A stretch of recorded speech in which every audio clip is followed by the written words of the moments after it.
정부가 오늘 역사교과서 국정화 확정 고시를 강행했습니다. 야권이 국회 농성 등 강력하게 반발하고 있어 전국이 다시 한번 요동칠 것으로 보이는데요. 박상헌 공간과 미디어 소장, 황태순 정치평론가, 박용진 전 새정치민주연합 대변인, 유영화 시사평론가 네 분 모셨습니다. 어서 오십시오. 네, 안녕하세요. 황 의원님, 예. 사실 원래란 정해져 있지는 않았지만 당초 5일 날 고시가 될 것으로 알았는데 한 이틀이 당겨졌습니다. 지금 이런 상황들 어떻게 전반적으로 평가하십니까? 이제 아마 이럴 거예요. 박수현 대변인 같으면은 아니 5일날 하기로 해놓고 왜 이틀을 당겼느냐 얘기할 것이고, 이장우 대변인한테 물어보면요, 아니 행정 예고했고 어제로서 행정 예고 끝났으니까 오늘부터 하는 것이 당연하다 얘기할 겁니다. 정부에서 언제 11월 5일날 하겠다고 얘기한 적이 없거든요. 그러니까 뭐 그런 부분에서는 아까 이제 앞서 이장우 새누리당 대변인, 일단 박수현 새정치민주연합 원내대변인 두 분 말씀 들어보니까 예. 두 분 다가 격앙됐어요. 사실은 한쪽에서는 좀 마침 이번에 오늘 황교안 총리 또 이제 황우여 교육부 총리도 이제 쭉 하고 나니까 거기에 대해서 힘을 보태려고 이제 이장우 대변인은 목소리를 높이고 있고, 아까 박수현 원내대변인이 굉장히 격앙됐네요. 사실 여기 앞에 우리 박용진 대변인 나와 계십니다만 원래 대변인이 버르장머리 이런 표현 안 쓰는 거거든요. 근데 네. 버르장머리까지 나오는 거 보니까 뭐 박수현 또 새정치민주연합의 현재 분위기를 갖다 그대로 뭐 전달하는 것 같습니다. 아니냐. 사실 지금 약간 물론 예고된 일정대로 가는 거이긴 하지만 야권 입장에서는 좀 느닷없이 좀 당겨진 것 아니는 좀 시각이 있는 거 아니겠습니까? 어떻게 보십니까? 뭐 당겨진 거 아니에요? 예, 그러니까 강행하겠다는 의사표시를 확실히 하고, 그리고 또 이제 힘으로 밀어붙이겠다는 의사표시를 국가 권력에서 한 거 아니겠습니까? 그리고 저는 이제 좀 놀란 게 오늘 고시하면 되는 거 아니에요? 근데 국무총리가 나와서 국민 담화를 발표했습니다. 그러니까 교육부 총리가 전에 한번 국편위원장하고 얘기를 한번 했고, 그 다음에 또 대통령이 그 민의의 전당인 대의민주주의에 있는 국회에 가서 국회의원들 앞에 놓고서 하겠다고 한번 또 강행 의사를 밝혔고, 또 그것도 모자라서 또 국무총리가 또 오늘 국민 담화까지 발표하면서 했다라는 것은 그동안에 어떤 반대 여론 뭐 여론조사 기관에서 많이 나왔었고, 실제로 국민의 반대 여론이 대단한 게 사실이고요. 또 우리나라 국내에 거의 대다수의 역사학자들이 집필을 거부하겠다라고 얘기하고, 또 대학생과 고등학생, 또 현직 교사들까지 반대하는, 물론 찬성하는 사람도 있습니다만은 그러한 여러 가지 반대 여론들이 많은데도 불구하고 강행하겠다는 것은, 네. 저는 오늘 그 국무총리의 담화를 보면서 우리가 1987년에 6월 항쟁을 통해서 이 대통령을 우리 손을 뽑는 이 절차적 민주주의를 따내지 않았습니까? 그 이후에 이제 거의 30여 년이 가까워지고 있는데, 그러한 30여 년 동안 쌓아왔던 우리 민주주의의 어떤 가치, 그리고 역사학계에서 이루었던 어떤 업적, 네. 그 속에서의 가치, 이런 부분들을 이 황교안 국무총리가 현 정부가 완전히 무시하고 뒤로 돌려놓으려고 하는, 역사 교과서만의 문제가 아니라 현재 권력의 어떤 행태까지도 네. 저는 문제 삼을 수밖에 없는 그런 거라 보여지네요. 역사의 시계의 줄을 돌려놓은 것 아니냐라는 말씀이신데. 문재인 대표도 뭐 심판이라는 표현을 쓰던데, 야권이 정신적 시기가 80년 아까 6월 항쟁인데 그 시점에서 멈춘 게 아닌가라는 느낌이 듭니다. 이게 독재 교과서다. 국정교과서는 독재 교과서고 검정교과서는 민주적 교과서다. 검정교과서는 다원성을 보장하는 교과서이고 국정교과서는 뭐 그렇지 않다라는 프레임 자체가 좀 아웃 오브 데이트하다 이거 하고 좀 과거의 것이다는 생각이 들고, 그런 생각이 기초에 있기 때문에 계속 이제 공전을 하는 것이고, 이틀 빨랐다 늦었다 민주적 절차에 위배된 게 도대체 뭐가 있습니까? 국회를 통과해야 될 사안이 아니지 않습니까? 그렇다고 본다면 한 달 남짓 야당은 계속 새로운 교과서는 나오지도 않은 교과서를 가지고 친일 독재 위하 교과서일 것이다, 이다 라는 얘기만 반복해 왔습니다. 차라리 합리적이면 좋다, 계속 반복된 얘기인데 현행 8종 교과서가 문제가 있나 없나에서 논의를 출발해야 되는 것이죠. 이 부분에서 해서 논의를 외면하고 있습니다. 그 다음에 국정교과서는 친일 독재 위하 교과서일 것이다. 그렇기 때문에 우리는 반대한다. 이 논리를 동어 반복으로 한 달 동안 반복해온 거 아닙니까? 그리고 정부는 자기 스케줄대로 한 것입니다. 그 다음에 황교안 장관 대국민 담화 저는 아주 재밌게 본 게, 통합진보당 예산 아까 몽고하고 북한밖에 없다고 그랬는데 국정을 한 나라가, 통진당 예산 때도 똑같은 논의가 있었습니다. 통진당의 종북 성향이 부분적으로 있어 보인다는 것은 대다수의 여론인데, 그걸 법의 심판으로 하는 것이 옳으냐 그러냐의 논쟁이 있었지 않습니까? 네. 그 당시도 여론이 팽팽히 갈라졌습니다. 지금 여론이 과연 어떨까요? 지금 통합진보당이 헌재에서 해산된 게 옳다는 여론이 많겠습니까? 잘못됐다는 여론이 많겠습니까? 역사가 평가하는 것이죠. 그렇기 때문에 반민주적이다는 그 유영아 평론가님의 생각에 동의할 수가 일단 없고, 기본적으로 이 문제가 한 달 동안 국회에서 논란이 됐기 때문에 국무총리가 대국민 담화 형식으로 자기 입장을 발표한다는 네. 것은 오히려 잘된 일이라고 이제 보는 것이고, 그다음에 원론을, 그러니까 논의를 원점으로 돌린다면 현행 교과서 문제를 가지고 집중하는 것이 맞고, 그다음에 야권도 차라리 그렇다면 집필진에서 예. 새누리당하고 새정치민주연합이 협의해서 구성을 하자라고 하는 오히려 것이 오히려 진전된 합리적 이야기를 대안 해보자. 아니겠습니까? 네. 제가 간단하게만 하죠. 예. 반민족이라고 말씀. 절차상의 문제를 얘기한 것이 아니라 고시하는 건 정부가 하는 거죠. 현행 법률 따라서. 그걸 반민족이라고 얘기한 것이 아니고요. 이렇게 중요한 사안을 결정할 때는 얘기를 해야 되는 거 아니에요? 그죠? 국민들하고 얘기를 하고 토론을 하고 반대하는 사람들이 왜 반대하는지, 찬성하는 사람은 왜 반대하는지, 거기서 그럼 우리가 중간적 입장은 무엇인지, 합의점은 무엇인지, 그런 걸 토론하고 논의해야 되는 게 민주주의 사회 아닙니까? 그리고 민주주의 권력이잖아요. 근데 그런 논의 자체를 완전히 생략해버리고 대통령이 규정하고, 국무총리가 규정하고, 교육부총리가 규정하고, 여태까지의 교과서는 좌파 교과서다. 지금 역사학자들은 90%가 좌파다. 그럼 무슨 논의를 하겠습니까? 이런 부분이 제가 보기에는 절차적으로 민주적으로 뽑힌 정부지만은 이번 역사 교과서를 하는 현재의 정부는 상당히 민주적이지 못한 그러한 집행과 행태를 보이고 있다. 그거는 당연히 비판할 수 있는 거꾸로 거죠. 유영아 예. 여쭙고 싶은 것이, 여쭤보세요. 민주적 야당이라면 그러면 국정 저는 야당 얘기를 한 게 아니에요. 예를 들어서 야당 소속도 아니고. 아니 그러니까 예. 야당의 그동안 한 달 동안 문재인 대표가 이 논의를 주도를 해왔는데, 민주주의가 그렇게 중요하다면 이 논의를 내재적으로 접근하면서 오히려 대화의 장을 열어야 되는 것인데, 프레임을 계속 친일 독재 미화 교과서라는 프레임 가지고 장외에 나가서 설명을 받고 있습니다.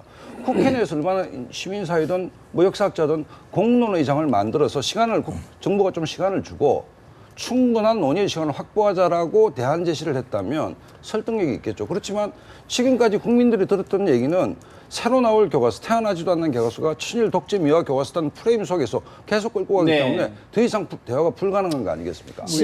야당의 시각이 좀 낡은 것 아니냐 이런 말씀이신데 얘기하신다면 제가 어떻게 말씀드릴게요. 보십니까? 예. 오늘 황교안 총리가 국민들에게 왜 교과서를 단일화해야 되냐 얘기를 하면서 제시한 근거들 중에 김일성 헌법 서문의 그 교과 지도용 교사용 지도서에 실려 있다. 큰일 났다 이렇게 얘기하셨어요. 큰일 났다 말이죠. 근데 그건 어디서 가져왔겠어요? 그걸 그 집필자가 그 마음대로 썼겠습니까? 통일부 북한교육센터에서 가져왔습니다. 근데 그거는 얘기하지 않습니다. 아이들이 보라고 하는 게 아니라 아이들을 가르치는 교사한테 북한의 헌법이 얼마나 웃긴지, 대한민국 헌법은 3.1운동부터 시작되는 우리 민족의 도도한 항일의식을 정확하게 담고 있는 대한민국인데도 불구하고 북한이 얼마나 다른지를 정확하게 비교해서 아이들이 가르쳐달라고 해서 실었다는 거예요. 예. 근데 그거를 총리는 가져다가 큰 문제가 난 것처럼 얘기를 합니다. 그리고 6.25 남침 기술과 관련해서도 잘못된 사실을 얘기하고 있고요. 이미 수정되어 있는 사실을 지금 교과서에 하나도 없는 얘기들만 가지고서 오늘 국민들에게 브리핑을 했습니다. 다시 말해서 유령과의 전쟁을 시작을 하신 겁니다. 통진당에 대한 그 총리의 태도가 옳았는지 그런지 역사가 평가한다고 했잖아요. 역사도 그런 식으로 해석해버리면 엄청난 왜곡이 되게 될 수밖에 없어요. 저는 오늘 총리가 그렇게 얘기하는 걸 보면서 좀 답답했는데요. 오히려 총리의 얘기를 그대로 받아들이면 총리가 거짓말만 안 했으면요. 현행 범인정 시스템이 얼마나 훌륭한지를 정확하게 보여주는 겁니다. 근데 그걸 있지도 않은 사실을 막 나열을 해놓고서는 한다는 말씀이 그래서 단일하게 가야 된다고 얘기하는 건 제가 볼 때는 너무 네. 논리비하이거든요. 게다가요, 하나만 말씀을 드릴게요. 거짓선동.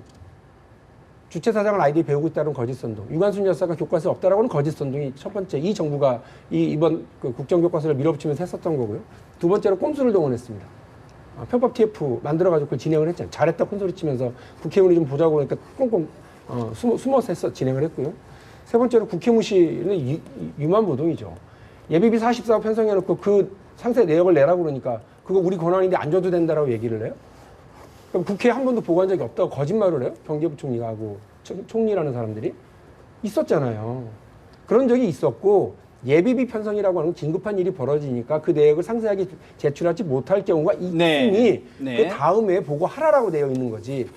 이거 2002년부터 논란이라면서요. 새누리당이 의견서 낸 걸 보니까 2002년부터 문제가 됐다라고 해서 시급히 바꿨어야 되는 일인데 오래됐다라고 얘기를 했어요. 그렇게 오래됐고 준비됐었으면 네. 내역이 뭔지는 정확히 밝히는 게 국민에 대한 알겠습니다. 도리죠. 네. 그걸 하나도 하지 않는 여당과 정부가 아무리 욕을 먹어도 할 말은 없어요. 저는 네. 박용진 대변인 하도 많은 말씀하셔갖고 좀 적다 보니까 뭐부터 얘기해야 될지 모르겠어요. 그래. 참다 하다 보니까 길어졌어요. 뭐 늦게 오셔놓고서. 근데 앞서 보니까 20일 동안 이제 행정 예고를 했었죠. 행정 예고 기간 동안 있었던 게 제 기억에는 청와대에서 오자 회동이 있었습니다. 네. 그러니까 의견 수렴의 하나의 과정이죠. 그런 과정이고 아까 말씀하신 대로 대통령이 국회에서 시정연설을 통해서 4분여에 걸쳐서 어떤 필요성, 타당성에 대해서 얘기했습니다.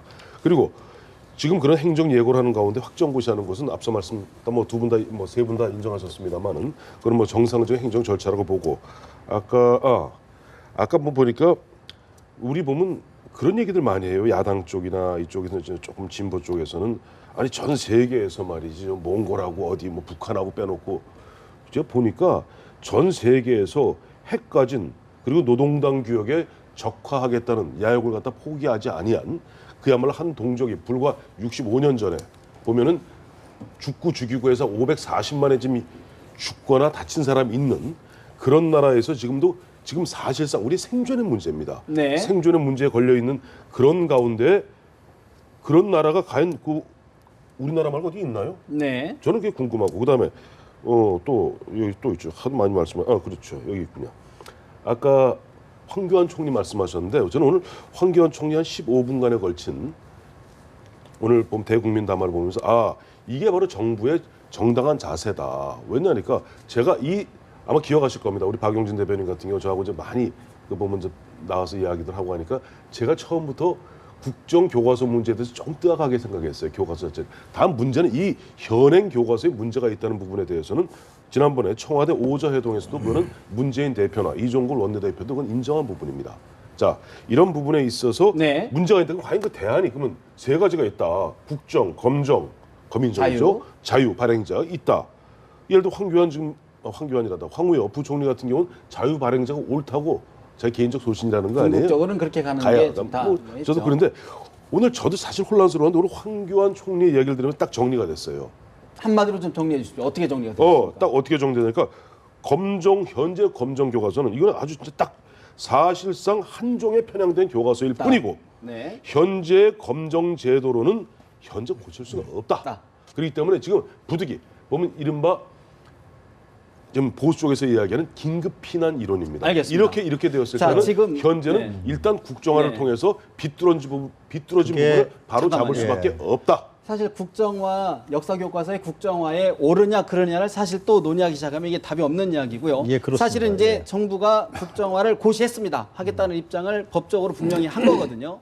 다음 이제 문제는 지필진 역사교과서를 만들어야 되려면 누군가를 써야 될 테고 쓴 거를 감수를 해야 될 테고 그런 과정들을 거쳐야 되는데 일단 우려 나오는 것이 지필진 구성이 가능하겠느냐 이런 우려가 먼저 나옵니다. 이 문제는 뭐 현 정권이 갖고 있는 부담이겠죠. 예를 들어서 뭐 야권이 집요하게 친일 독재 미화 교과서는 안 된다라고 했는데 만 지필진이 객관적으로 편향돼 있다라고 비춰진다면 초반부터 논란이 정폭될 수밖에 없는데 아까 유영하 평론가님이 역사학계 얘기했는데 저는 그것도 좀 뜨악한 부분이 우리가 좀 스스로 커밍아웃 할 필요가 있는 것이 이른바 86세대들이 대학 들어가서 리영희 선생과 해방전후사의 인식을 가지고 그걸 텍스트에서 공부했습니다. 그게 상식인 줄 알았습니다. 그다음에 실명은 밝히기 뭐하지만 모 대학 유명한 역사 교수가 특정일보하고의 3년 전 인터뷰 때는 좌편향되어 있는 게 맞다. 최근에는 갑자기 또 입장을 바꿉니다. 그렇다고 본다면 90%의 역사학자들이 좌편향되는지 안 되는지 저로서는 모르겠으나 그분들이 먼저 국정화를 반대하기 전에 현행 교과서가 박용진 대변인이 말씀하셨듯이 현 정부가 유령을 하나를 가상을 만들어 놓고 그것을 실체라고 우기면서 싸우는 것인지에 대해서 먼저 양심적 학자라면 얘기를 먼저 해야 되는 것이죠. 두 번째, 검정에 대해서 굉장히 마치 검정이 대단한 것처럼 얘기를 하시는데 검정도 국가 개입입니다. 그렇지 않습니까? 7종 교과서를 만들고 난 뒤에 국가가 마지막에 검수를 하지 않습니까? 검수는 누가 합니까? 그것도 따지고 보면 국가가 개입하는 것입니다. 그렇지 않습니까? 국가가 손을 놓고 있습니까? 근데 검증 과정이라는 것을 10년 정도 해보니까 프레임을 바꿀 수는 없습니다.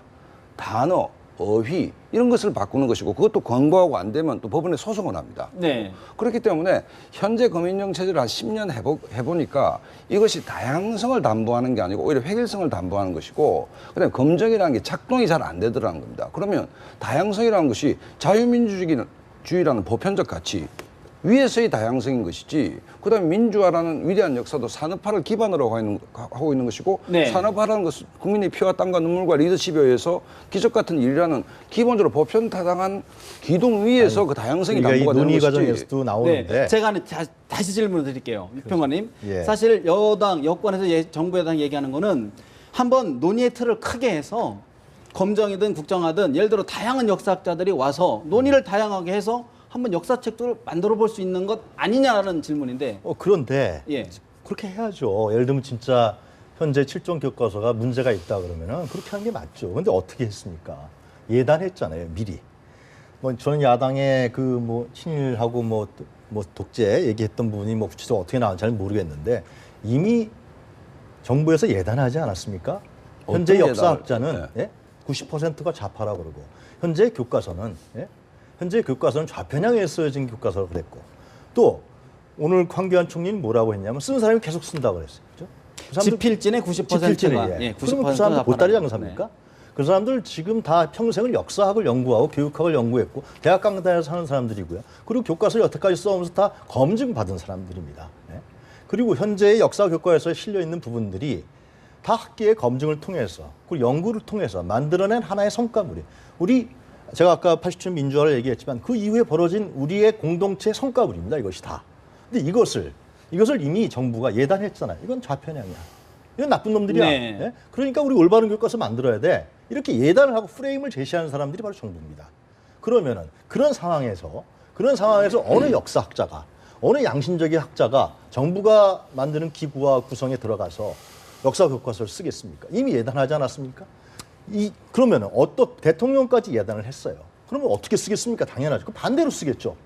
현재 교과서에 나와 있는 내용과 반대로 써야지 않습니까? 그리고 그 검의는 누가 받겠습니까? 당연히 청와대에서 검의를 하겠죠. 그럼 뻔할 뻔치 아니겠어요? 이미 다 그렇게 돼 있으니까요, 실제로. 그럼 어느 역사학자가 참여를 하겠어요? 알겠습니다. 그러니까 이 부분은 문제 지니까 요지는 저거 아니에요. 지금 이 지필증 구성이 좀 쉽지 않을 것이다. 그렇습니다. 이제 계속 논란이 예, 사실은 예. 확대 재생산 예. 지필 과정에서 또 논란이 생길 거고 검수 과정에서 또 논란이 생길 거며 생기겠죠. 근데 예. 이번에 그래서 보니까 요즘 많은 사람들이 지금 황교안 국무총리의 대국민 담화만 주목하고 계시는데 곧 이어서 나왔던 황우여 교육부총리죠. 교육부총리의 그 또 대국민 담화가 아니죠. 그 질의응답 시간에 질의응답이 아니에요. 그 보니까 네. 오늘 보니까 뭐 황우여 역사 여튼, 교과서 예. 기자회견이 있어요. 네네. 거기에 보면 참 좋은 대목이 나오더라고요. 보면은 바로 그런 어떤 앞서 말씀하셨던 그 과정마다 많은 사람들이 참여하게 함으로써 표현이 이렇게 하더군요. 국민이 직접 검증하고 국민이 직접 만드는 그러한 제대로 된 교과서를 만들겠다. 이 이야기인데 거기 그래서 참여하시면 되는 거예요. 참여하시면 되는 거고. 논의의 장으로 들어와라. 그리고 예. 쉽지 않은 거예요? 참여하지 마세요. 그러면 그 예단 아까 말씀하신 예단이라는 것은 네. 예단이라는 것은 있지도 아니한 사실을 갖고 앞으로 2년 후에 나올 것이 친일을 미화하고 독재를 갖다가 뭐 미화하는 그러면서 거기에 대해서 그걸 어떻게 합니까? 그랬더니 문재인 대표 뭐라고 그랬어요? 똥인지 된장인지 보면 아냐. 그건 당 대표 그런 걸 바로 예단이라 그러는 거지. 이미 지난 10몇 년 동안 갖고 있던 것을 보고 이것이 좌편향됐다? 아니다. 그것은 객관적 사실에 기반한 판단의 문제입니다. 네. 예단과 판단은 정말 다른 겁니다. 알겠습니다. 예, 잘 알겠고요. 근데 이제 의견 참여를 얘기하시는데 교육부에 팩스가 하나밖에 없어갖고요. 계속 불통이랍니다. 그러니까 정부만 불통이 아니고 팩스도 불통이었고요.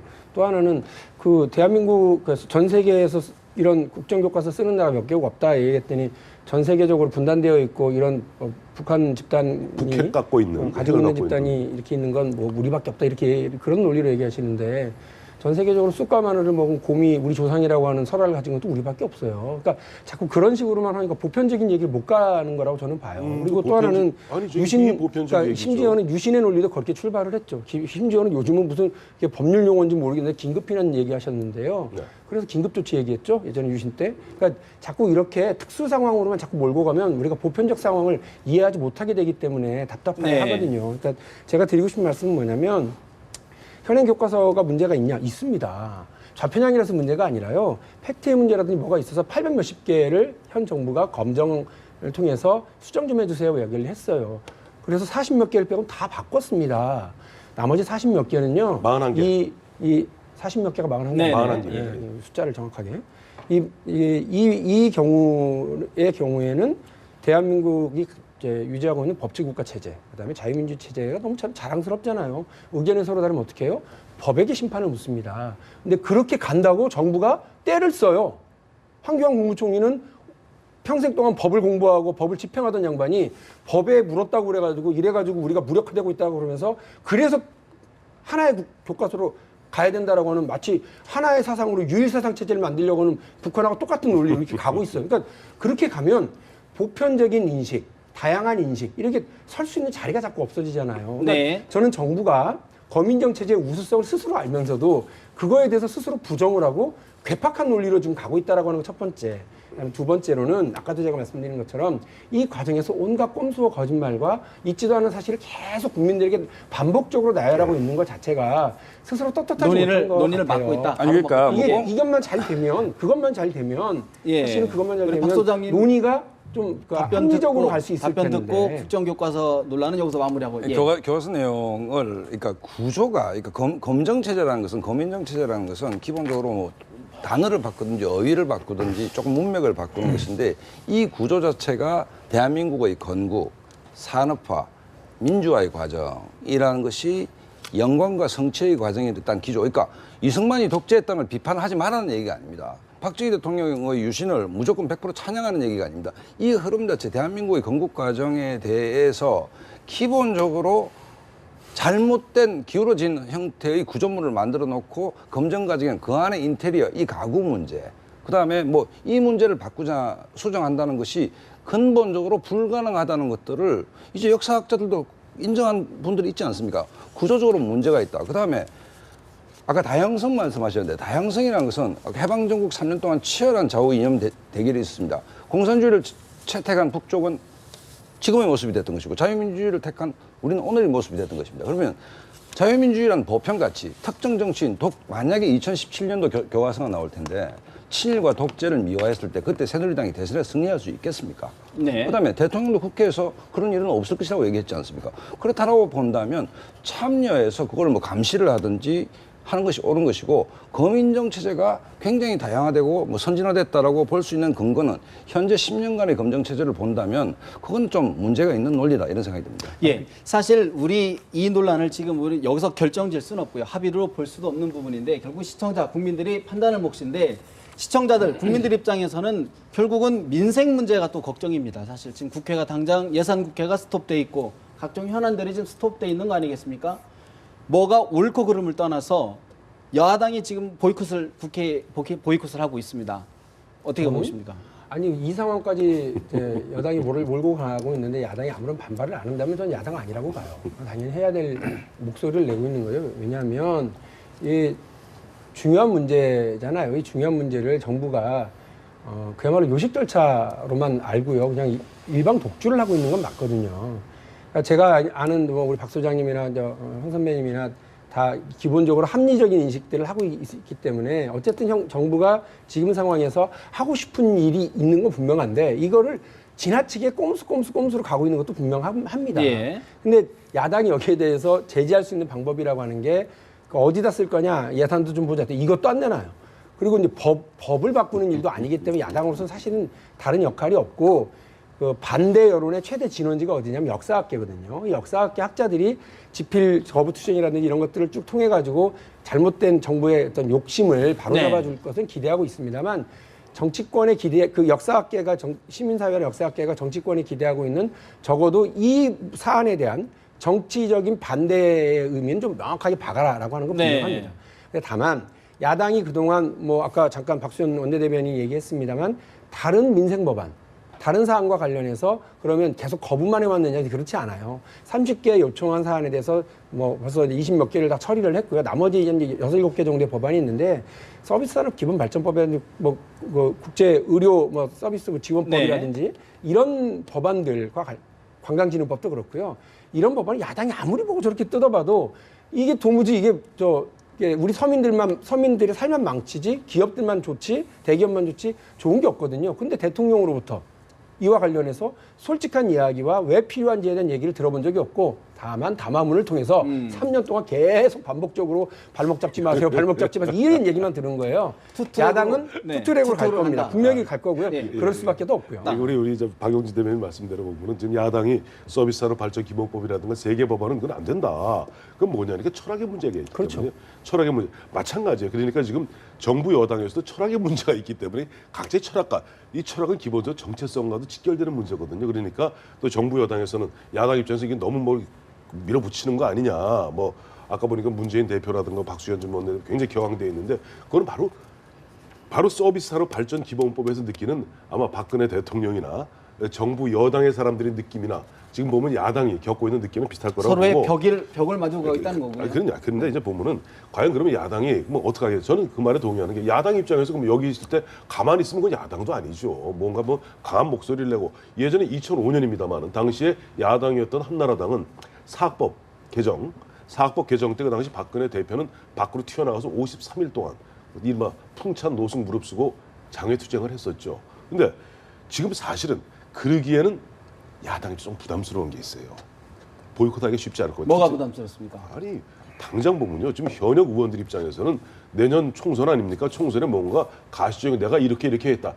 제일 확실한 거는 내가 지난해 예산 이만큼 따왔다. 이거만큼 좋은 게 없어요. 선거운동에. 근데 막상 여기서 만약에 참여하지 않은 가운데 쭉 빠져 있으면 12월 2일 되면 국회 선진화법 때문에 그냥 정부 원하는 대로 통과돼 버리거든요.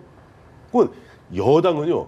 당정 협의를 통해서 뭔가 그래도 자기 챙길 게 있습니다. 야당은 그나마 이 국회 예결위 과정을 포기시켜 놓으면 이거는 죽도 밥도 안 돼요. 그래서 결국은 야당도 일정 부분, 부분. 그러니까 아까 말씀하셨던 뭐 서비스산업 발전 기본법이라든 이런 몇 개 법안은 모르겠어요. 나머지 본인들 문제하고 직결된 문제거든요. 네. 그래서 우리 작년에 이것 때문에 싸웠다, 우리 아무것도 안 했다 이렇게 유권자들한테 내밀 수는 없잖아요. 성적표를. 네. 그러니까 일정 부분 아마 분리해서 대응할 수밖에 것이다. 없습니다. 정부가 이 국정화를 추진하면서 내거는 여러 가지 부분이 있겠지만 세 가지가 저는 눈에 띄는데 첫 번째로는 용공 좌익이다, 좌편향이다라는 문제.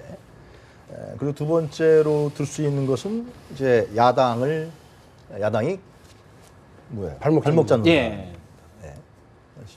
근데 지금 저도 근데 시민의 사업으로 봤을 때 이렇게 국정화를 강행하고 있는데 야당이 국회에서 농성이라도 안 하면 뭘 할 겁니까? 저는 굉장히 근데 불만스러운데. 출구 예를 들어서 예. 퇴로가 없기 때문에 걱정하는 거 아니겠습니까? 근데 정부가 하는 일은 분명히 다 강행해요, 지금요. 그러니까 여론도 반대 여론이 많은데도 강행하고 역사학자들 이렇게 반대하는데도 강행하고 그러면서 발목 잡지 말라 그러고 반대하는 사람은 누구죠? 이정현 의원인가요? 국민이 아니라 그러고 적화 통일의 지령을 받아서 반대하는 거라 그러고 이러한 어떤 아주 구태의연한 그런 좌익 냉전 반공주의 논리죠. 냉전 메카시즘의 논리. 이런 부분들을 지금까지 끌어다가서 현재 국정화를 추진하려고 하는 겁니다. 예. 그러면요. 제가 말씀드릴 수 있는 거는 그렇게 지금 난리가 아니지 않습니까? 그죠? 야당도 농성을 하고 거리에 나가겠다 그러고 100만 명 서명을 했다 그러고 거리에 대학생들은 나오고 매일 주말마다 광화문에서 10,000명 집회를 하고 그러면은 정부는 뭘 하겠습니까? 국무총리가 오늘 발표했죠. 국무총리가 발표했기 때문에 이 문제에 대해서 아마 또 전 부처가 아마 달려들 겁니다. 교육부는 이 문제만 달려들 거예요. 청와대, 대통령이 얘기하지 않았습니까? 청와대에서도 매일 이 문제 체크할 거예요. 야당은 반대할 거고 국회는 공전될 거고. 그러면 지금 박근혜 정부가 해야 될 지금의 현재의 문제, 현재 우리가 닥쳐있는 문제, 분배에 대한 문제, 경제 민주화에 대한 문제, 복지에 대한 문제, 사회적 약자에 대한 문제, 사회 불균형에 대한 문제 이런 문제는 하나도 못 건드려요. 대통령 후보 시절에 공약했던 거 아닙니까? 하나도 못 건드리고 경제도 진작이 안 되고 그러면 박근혜 정부가 남는 건 뭐겠습니까? 아무런 성과도 없는 거죠. 국정화 밀어붙이다가 반대하다가 하여튼 2017년도에 나왔는지 나올지 안 나올지 모르겠습니다만 하여튼 만들어냈다. 이거 외에는 박근혜 정부의 성과는 무엇입니까? 없다는 거죠. 그래서 나는 참 그렇게 되지 않기 위해서 정부 여당이 설득하고 있는 아니 것 그러니까 같고요. 뭐 부분적으로 동의하는 부분이 있습니다만 거꾸로 얘기를 한다면 아까 그 시민사회 역사학계 말씀을 하셨는데 야당도 이 문제가 됐을 때는 오히려 역설적으로 이걸 공론화할 수 있는 기구를 만들자. 정치권에서 논의하지 말고 이렇게 해놓고 그 다음에 민생으로 돌아오는 것이 맞고 야당이 협조할 걸 협조한다 했는데 최근 한 3일간의 예결특위를 보면 예비비 문제 가지고 거의 다른 400조에 가까운 예산 심의가 안 됐습니다, 지금. 그렇지 않습니까? 야당이 복지를 강조하고 국회의원 개별적으로 지역구 현안 사업부터 야당의 정치적 노선이 구체화되려면 이른바 예산 투쟁을 통해서 박근혜 정부의 기조와 다른 기조의 예산 운용 계획안을 관철시켜내야 되는 거 아닙니까? 네. 40억 예비비가 꼼수다. 국정화 교과서. 이 문제 때문에 어제도 10시에 아마 야당 예결위원들이 철수한 걸로 알고 있거든요. 이런 부분들이 기본적으로 아까 뭐 유영아 평론가님은 현 정부가 좀 메카시적이고 뭐 반공 이런 데 매몰되어 있는 거 아닌가 하는데 거꾸로 얘기하면 기존 지금 야당은 투쟁, 반독재 투쟁, 민주주의 이런 과거의 어느 시점에서도 매몰된 게 아닌가 제 눈에는 그래 보이거든요. 그렇기 때문에 예결특위에서 혼신을 다해서 야당의 큰 깃발인 네. 복지를 강조한다면 복지 문제, 그다음에 이 예산 문제를 따져내고 그다음에 KFX 4대 기술 문제만 하더라도 어이가 없는 것이 지금 국산화 문제가 과연 의구심을 국민들이 갖고 있습니다. 국회가 풀어야 되는데. 오히려 정두환, 유승민 이런 분들이 예결위원장, 새누리당 예결위원장 싸우고 있습니다. 이것을 옵션을 붙여서 넘겼는데 예결위원장은 무조건 주저한다. 야당 의원들은 발언을 별 들어본 적이 없습니다. 그렇다고 본다면 기본적으로 전투가 있고 전쟁이 있는데 내년 총선을 치르기 위해서 야당은 야당의 정치적 노선이 투영되는 예산안을 힘들겠지만 관철시키기 위해서 사력을 다하는 모습이 국민들 눈에 박수 받을 만 하겠는지 아니면 국정이냐 검증이냐 교과서 내용이 문제가 있다는 국민 여론이 다수고 방식에 있어 국정이 상대적으로 다수인 이 문제를 가지고 정치는 상징 아니겠습니까? 로텐더홀에서 보이콧을 하는 것이 옳은 것인지는 야당 스스로 좀 판단해야 된다고 봅니다. 네. 이제 뭐 답답한 건 뭐냐면 이제 그 말씀 이제 뭐 네. 원래대로 이렇게 간다 그러면 그렇게 말씀하신 대로 가야 되는데 아니 이게 뭐 대단한 것도 아니잖아요. 예비비는 편성할 수 있고 편성된 예비비와 관련해서 의원들이 확인해 볼 수 있는 이거 네. 편성하는 건 정부의 권한이니까요. 근데 내역을 안 준다고 그랬어요. 근데 새누리당의 김재경 예결위원장도 좀 갖고 와라. 그런데 이런 걸 준 적이 없습니다.라고 나중에 알고 보니까 준 적이 있어요, 정부가. 그러니까 왜 거짓말하냐로 여기까지 온 거예요. 그러니까 정부가 웬만하면 거짓말하죠. 숙이려고 그러죠. 국회 전체 여야 구분할 것 없이 그냥 우습게 보는 겁니다. 이러니까 새누리당도 약간 뿔따구는 나 있는데 이 와중에도 불구하고 그게 뭐가 문제냐고 큰 소리를 치는 새누리당 의원들이 있는 걸 보고 어이상실이라고 그러죠. 요즘 젊은 친구들 얘기대로 하면 어이상실. 그러니까 KFX 사업 같은 경우 대통령이 면제부 던져줬는데 저희가 밀고 가본들 뭐가 얼마나 되겠습니까? 라고 하는 걱정도 들어요. 네. 저는 국정화 교과서와 관련된 가장 확실한 그 야당의 카운터펀치는 내년 총선 5달 앞으로 와 있는 총선에서 이겨버리는 거예요. 박근혜 대통령이 가장 큰 모욕과 충격을 받을 일은 뭐냐면 이 지리멸렬한 야당에게 내가 졌다라고 생각하게 되는 거. 그 원인 중에 하나가 혹시 국정교과서를 내가 너무 막 밀어붙였나? 라고 반성하게 만드는 것이 최대 무기일 텐데 야당이 그와 관련해서 준비를 하고 내공을 쌓아야 된다라고 해서 저는 지금 시간이 별로 많지 않기 때문에 투트랙 전술로 가야 된다라고 하는 의견이 있고 그 의견이 당내에 적잖이 있는 걸 또 알고 있습니다. 그래서 오늘 내일 사이에는 뭐 국정교과서 고시야 어찌됐든 그냥 뭐 우리는 민생만 챙길게 이렇게 하면 진짜 바보 야당이고요. 네. 그렇지 않고 투쟁만 하고 있다고 그러면 그것도 야당으로서의 어떤 균형을 잃어버린 거기 때문에 투트랙을 갈 수밖에 네. 없다고 봅니다. 논의가 너무 뜨겁기 때문에 화제를 좀 하나만 바꿔보겠습니다. 예. 새누리당 김무성 대표가 집을 여의도에서 연희동으로 옮긴다고 합니다. 사실 김무성 새누리당 대표 개인사 문제로 사실 곤혹을 많이 치르지 않았습니까? 이래저래. 예. 근데 연희동으로 간다고 하니 연희동이 어떤 곳입니까? 전두환 노태우 전 대통령의 사저가 있는 곳인데 황 의원님 어떻게 아, 보셨습니까? 이게 안 그래도 뭐가 이제 김무성 대표 쪽에서 펄쩍 뛴다고 그래요. 아이고 안 그래도 김무성 대표가 조금 전 단독주택에 살고 싶었는데 여의도 그 아파트가 잘 안 나가고 지금도 뭐 진행 중에 있는 것이 결코 뭐 내년 뭐 대선하고 상관없습니다. 그런데 주변 사람들은 이 김무성 대표가 최근에 보니까 사위 문제, 또 이제 선친의 뭐 친일 네. 논란 문제, 뭐 딸 거기다 또 처남 문제 골치 아프니까 이게 흔한 얘기로 뭐지 올해 삼재가 끼었나 삼재 털어버리려 연희동으로 옮기려는 것 아니냐 또 마침 앞서 말씀하신 대로 연희동이라는 데가 예전에 여태가 뜨거웠으니까 조금 풀게요. 한영을 수도로 정할 때 정도조는 지금 현재 북악산을 갖다가 주산으로 해서 현재 모양을 갖다 생각했고 무학대사는 안산을 갖다가 주산으로 해서 연세대학 부지를 갖다가 예. 이 터로. 궁궐터로 해갖고 이렇게 생각을 했어요. 근데 그때 나온 이야기가 그 궁궐 아래쪽 보면은 왕기가 서려서 왕기가 뭐 이런 거 있잖아요. 예. 왕기가 서려서 왕이 나오. 근데 마침 우리 김대중 대통령도 그 근처 동교동. 비록 뭐 짧게 했습니다만은 최규하 대통령도 서교동. 그다음에 전두환 노태우 두 분 전직 대통령도 연희 1동, 2동. 예. 그러다 보니까 김무성 대표 최근에 저 반기문 사무총장은 중국 태산 가서 비를 맞고 또 박원순 시장도 그 저 어디입니까 은평 뉴타운에서 10배 28억 들여갖고 가회동으로 물론 뭐 전세입니다만은 28억 들여서 가회동으로 올 때부터 이게 뭐 2017년 보는 거 아니냐. 네. 근데 뭐 본인은 아니라고 그러는데 제 눈에는 긴 걸로 보이네요. 상당 부분 뭐 그런 개성도 있다. 이 와중에서도 김무성 대표가 생각하는 건 오직 대권밖에 없는 거 아니에요? 저는 그런 생각 그럼에도 들었어요. 불구하고 아니, 지금 그렇죠. 올바른 역사를 뭐 아니, 만드시겠다는 아니, 분들이 정치인이야 네. 보면은 아니, 우리 잠깐 얘기 들어보세요. 박용진 저 우리 대변인도 잠깐만 얘기 최종 들어보세요. 목표가 대권 아니에요? 잠깐만 얘기를 들어보세요. 감사하다고 그래야 대권이라는 되나요? 게요. 대권이라는 것이 자기 자신의 사적 권력이 아닙니다.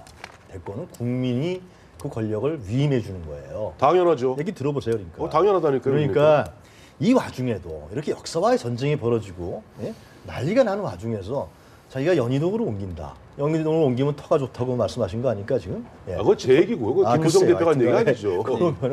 그러면은 그런 자기 자신의 사적 권력 외에는 생각이 없는 사람이 아니냐. 그러니까 김무성 대표의 하여튼 그 1년간의 발언을 쭉 보면은 하여튼 왔다 갔다 해요. 박근혜 대통령과의 부분에 있어서도 상당히 대립했다가 또 같이 갔다가 도대체 자기 자신의 진짜 대통령과는 무엇이고 국가가는 무엇이고 우리나라를 어떻게 끌고 나가려고 하는지 그 비전 좀 얘기 좀 네. 들어봐요. 자, 제가 얘기할 때죠. 네. 저는 좀 뭐랄까 조금 여태가 너무 딱딱한 얘기해서 좀 부드럽게 가려고 했는데 네. 또 다시 얘기하면 다시 그 얘기 해야 되겠네 역사 문제. 아까 보니까 황교안 국무총리가 뭐 거짓 선동을 했다.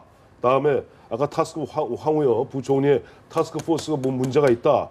아까 국회 무시하는 처사로서 44억 문제 얘기하셨는데 이런 문제를 갖고 얘기하면 여태까지 분위기 다 좋아지다가 이상하겠죠. 그러니까 네. 또 김무성 대표 김무성 대표가 머릿속에 뭐 오로지 뭐 대권만 있다.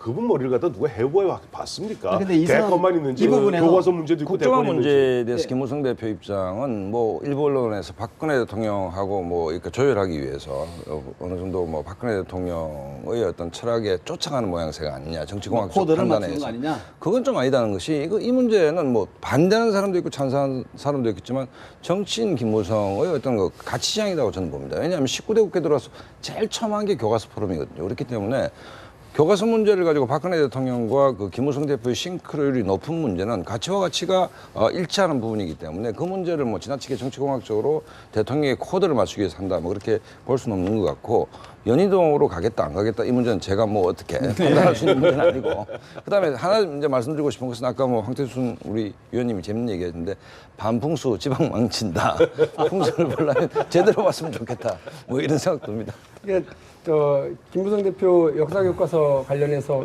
그 19대 들어와가지고부터 준비하신 것만 저도 알고 있고요. 예, 다만 이제 교사가 좋아야 된다. 그러니까 이번에도 지금 뭐 경제 외교 관련해서 주말마다 공부하신다면서요. 예. 좋은 교사한테 잘 받으셨으면 좋겠다는 생각이 들고 경복궁 아까 풍수지리 얘기해서 저도 이제 풍수지리는 잘 모르지만 넘겨짚은 이야기들을 전해드리면 일단 그 목멱산 남산, 지금의 남산이죠. 남산이죠. 남산을 마주보는 안산으로 삼아서 딱 털을 잡고 나니까 좌청룡 우백호랍니다. 그래서 청룡은 문과의 기운, 문의 기운, 그리고 오른쪽은 이제 무의 기운이라고 그러는데 네. 그래서 조선시대 때도 이른바 그 장군들은 오른쪽으로 지금의 연희동 쪽으로 많이 살았다고 그러고요. 그리고 왼쪽으로는 성균관도 있고 그래서 문인들도 많이 살았다고 그래요. 그런데 갑자기 생각이 드는 게 그래서 김무성 대표의 무자가 무슨 무자가 알아봤더니 그 무예자 할 때 무자도 예, 무예 네, 네. 생각하고 간 것 같다 하는 생각이 들고요.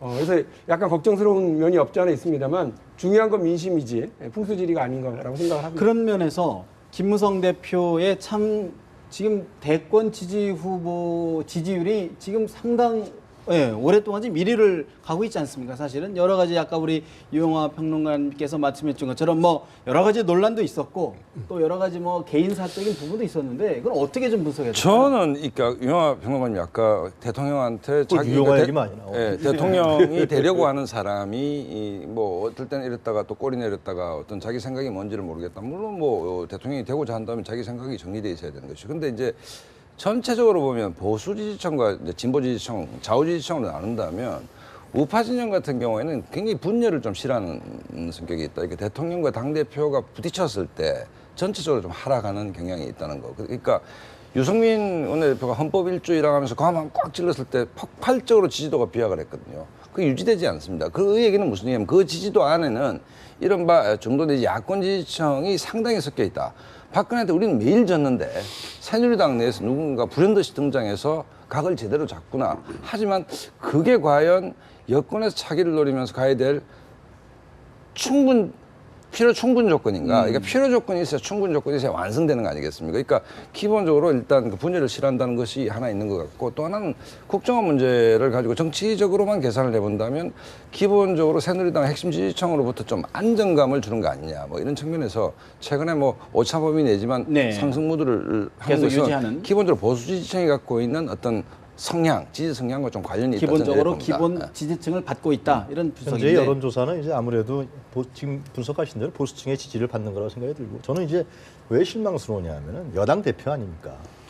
예, 집권당의 대표입니다. 국회에서 활동을 하고 있는 집권당의 대표라면은 현재와 같은 이런 대립적인 상황, 갈등과 격화가 심화되는 상황이라 그러면은 그것을 국회에서 어떻게 해결할 것이냐, 어떻게 걸러낼 것이냐, 어떻게 그 문제를 조정할 것이냐 이 문제에 초점이 가져야 됩니다. 그러면 그렇게 뭐 싫어하고 있는 골치 아파하는 야당도 같이 끌어들여서 우리 같이 어떻게 국정교과서 문제를 어떻게 해결할 것이냐 이 문제를 논의의 테이블로 국회로 가져가 그것이 정치고 국민들이 바라는 대의민주주의의 기초예요. 그런데 김무성 대표가 이번에 국정교과서 문제에서 언급을 어떻게 했습니까?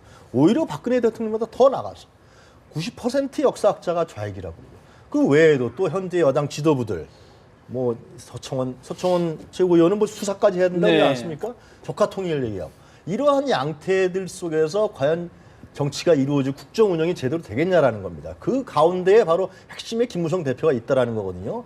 저는 이 문제에 관련해서 네. 얘기를 하는 거고 이 부분은 분명히 아마 대선에 나가면은 네. 분명히 아마 나중에 평가를 받을지 네. 않을까 생각해요. 짧게 그 예. 여론조사 얘기 나오니까 네.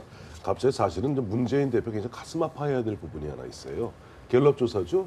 지난주인가 지지난주든가 보니까 갤럽에서 호남만 딱 호남 유권자들을 상대로 쫙 뽑았어요. 그랬더니 1등 박원순 26%, 2등 안철수 25%, 3등이 누구게요?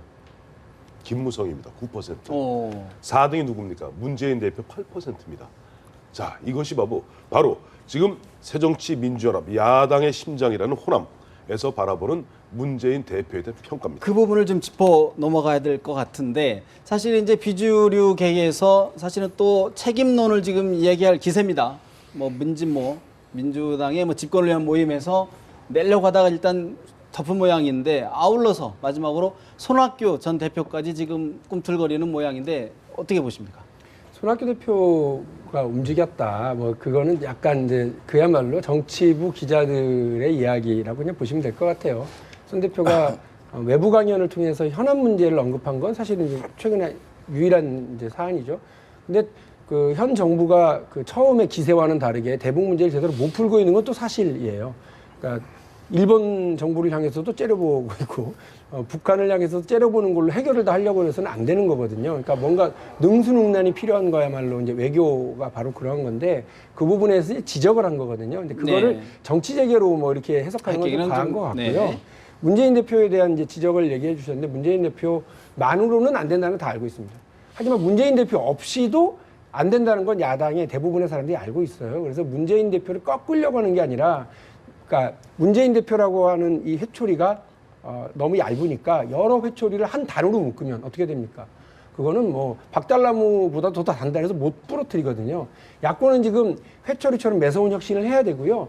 또 하나의 단으로 묶어놓는 것만큼 튼튼하게 단결도 해야 되는 상황입니다. 그래서 섣불리 책임론 가지고 국민들 앞에서 지지자 앞에서 눈꼴 사나운 공방전 벌이는 것보다는 지금은 하나의 단어로 묶여서 단단하게 앞으로 나가야 된다고 생각합니다. 어떻게 보십니까? 그러니까 이제 그 방법 뭐 이 빅텐트가 됐든 아니면 통합 전당대회가 됐든 뭐 통합 선대위가 됐든 이제 묶는 작업인데 그걸 아까 김호중 대표 리더십을 비판하셨는데 그걸 주도해야 될 분이 문재인 대표인 것이죠. 사실은 당 대표 아닙니까? 당 대표면 그러니까 아까 문재인만으로 안 된다.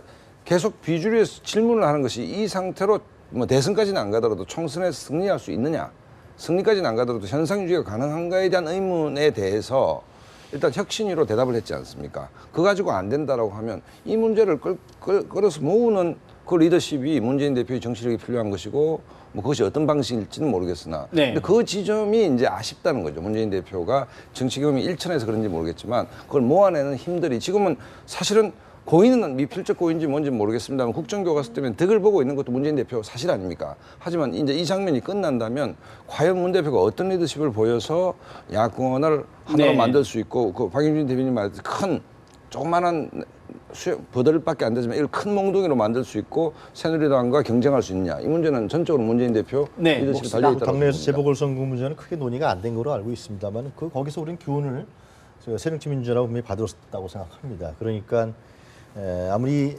현 정권이 문제가 심각해지고 국민들하고 대립을 한다 그래도 야당이 대안이 없으면 표가 안 간다라는 거죠. 저는 교과서도 마찬가지라고 생각합니다. 4월 총선 문제에 있어서 지금 현재 야당이 이런 대로 가게 되면 우리가 총선에서 이길 거 아니야, 낙승할 거 아니야, 천만의 오산이라는 것이죠. 현재의 새정치민주연합이 대안 세력으로서 진짜 제대로 된 정당으로서 역할을 하고 세우지 않으면은 내년 총선에서 저는 국정교과서 문제와 별도로 국민들에게 마찬가지로 표를 많이 얻을 수 없을 것이다라는 생각이 들고요. 그래서 이번에 교과서 문제를 단순하게 4월 총선과 연계하는 그런 정치적 정략적 관점보다도 시민사회라는 문제 속에서 정당이 어떤 역할을 해야 되느냐, 시민사회를 막아내고 시민사회가 성장하기 위한 시민사회에 대한 어떤 싸움으로 보면서 거기서의 야당과 정당의 역할은 무엇을 해야 되느냐, 그 어떤 부분을 대변해야 되고 국회 내에서 이런 부분을 정치를 어떻게 풀 것이냐 이런 부분에 초점을 맞춰서 역할을 해야 된다. 그런 생각이 좀 듭니다. 황 의원님 마무리해 주시죠. 예, 뭐 마침 어제 중앙일보인가요? 중앙일보 보니까 중앙일보에서 김무성 대표, 문재인 대표 10가지 질문을 갖다 했어요. 근데 그 문득 보면서 마지막에 문재인 대표가 이런 말씀하셨더라고요.